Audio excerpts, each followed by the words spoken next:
Hello, it's Judith here and Happy New Year. Welcome to 2024. And I, for one, am very, very pleased to be rid of 2023 for a whole load of reasons. So, do you make New Year's resolutions? If you make them, do you keep them consistently until you've achieved your goal, or if they're long term, until 2025? I've just had a look again. I looked at it before Christmas, but I've just had a look again at the top New Year's resolutions for 2023. And number one comes in as improved mental health. 45% of people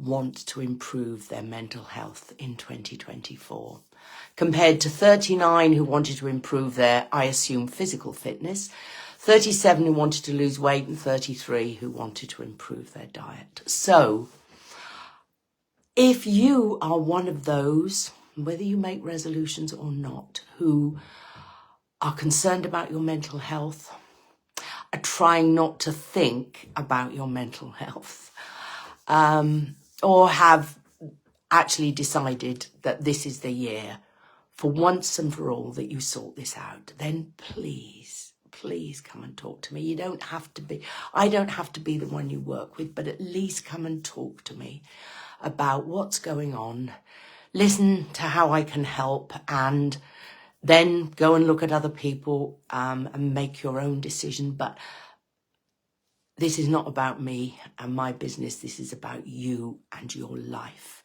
You and the enjoyment that you can get out of your life in 2024, if only you sort out whatever is going on with your mental health. So if you are suffering from low moods, or even know or have been diagnosed with depression, if you are suffering with anxiety, either diagnosed or undiagnosed. There's a difference between the normal usage of anxiety. So, I feel a bit anxious at the moment, not sure why, or I'm feeling very anxious because I've got an interview tomorrow, or I've got to go to this big meeting, whatever. Those are, if you like, normal anxieties. What we in the trade call general anxiety disorder is where you feel anxious for most of the time, where, let's say, more than 50% of the time you are feeling anxious. And the people that I see generally fit somewhere between 50 and 100%. Some people are anxious 24/7. But if you fit anywhere in that category, why would you not do anything about it? Why would you stay the same? What are you getting out of being anxious? Now, when I ask people that question, I don't ask it very often actually, but when I do ask it, or they do talk to me about it, there's a couple of things. They don't want to admit to themselves that there's a problem that is beyond the normal degree of anxiety. They feel that if they admit that there's something wrong, they will just collapse in a heap and disappear down a big black hole. That whatever they're doing in terms of coping mechanisms is keeping them going, and if they stop and admit there's something wrong, they'll just collapse and it'll all fall down on top of them. Or they don't want to ask for help, either because they don't ask for help, and that's an awful lot of my clients. Awful lot of my clients are at the bottom of their priority list in terms of taking care of themselves. And the thought of asking anybody to help them seems selfish, or generally that's what they say. Or they're just afraid of asking for help, afraid of picking the right person, afraid that if they go and get some professional help, it won't work. And then where are they? Where do they go next? So there's a whole load of reasons why people just keep going. Please now, if you do nothing else, if this is you, if any of this rings true for you, do something, take some action. Because these kinds of mental illnesses, and they are illnesses, can be helped. Generally with depression, I would propose mindfulness because that is most effective.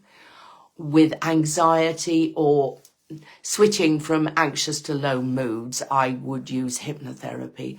And in both cases, I would probably use other things as well, but it is always your choice. I always give people options. Happy to give my recommendations, but I usually give people options about what will work for them, what will fit into their lifestyle. Now, the rider to all of this is, if you are anxious, if you are depressed, yes, we can do a work together and we can make massive improvements. You may need to keep the improvements going by some kind of regular activity. I'm not talking hours a day. I'm talking just being aware, having a sort of maintenance program. I'm not a gym person. I'm farthest away, as you can imagine, from a gym person. But I know if you go to the gym and get fit, you have to keep going to keep your level of fitness. You don't have to work as hard as you did in the beginning. And the same is true, exactly the same is true about your mental fitness.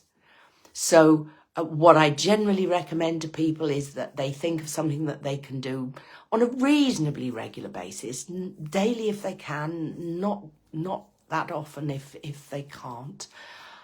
Be aware of what tells them that their mood is maybe slipping back, and having what I call a disaster recovery plan. What do I do if I think it's coming back?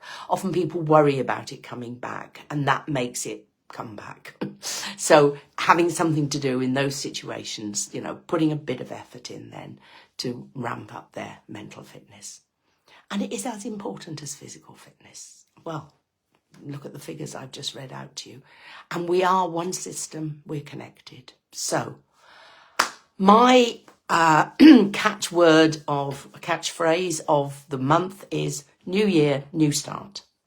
What is it you're going to do differently? If you have issues with your mental health, decide here, now, this minute, that you're going to take some action. I don't mind what the action is. Well, don't turn to drugs or alcohol or any other addiction. But if it's therapy of some kind, I don't mind what it is, but just please take some action. Be a bit brave if that's what you need, and just get in touch with somebody and get some help. I would love it if you got in touch with me, but I would love it even more if you took some action. So that's me for today. Have a happy new year. And if you are suffering with mental health illnesses, because that's what anxiety and depression are, or if you're suffering from fears and phobias, which means you're panicking because you're thinking about booking the summer holiday and thinking about getting on an aeroplane or anything else, getting in the way of you having a wonderful life, then do something. Okay. My call to action is take some action. And I will see you again next week, as always. And meanwhile, have a big think about what you want to do for yourself this year. For me, and I'm a human being just the same as the rest of you, I have realized that I have not been practicing what I preach regularly, consistently enough. So that is my New Year's resolution. What am I going to do for myself? And I know what to do. So I have no excuses at all. I know what to do, and I don't do it consistently enough. So that is my New Year's resolution. And, as I say, I'm just human like the rest of you. Take care. Have a wonderful first week of the year, and I'll be back to see you next week. Bye.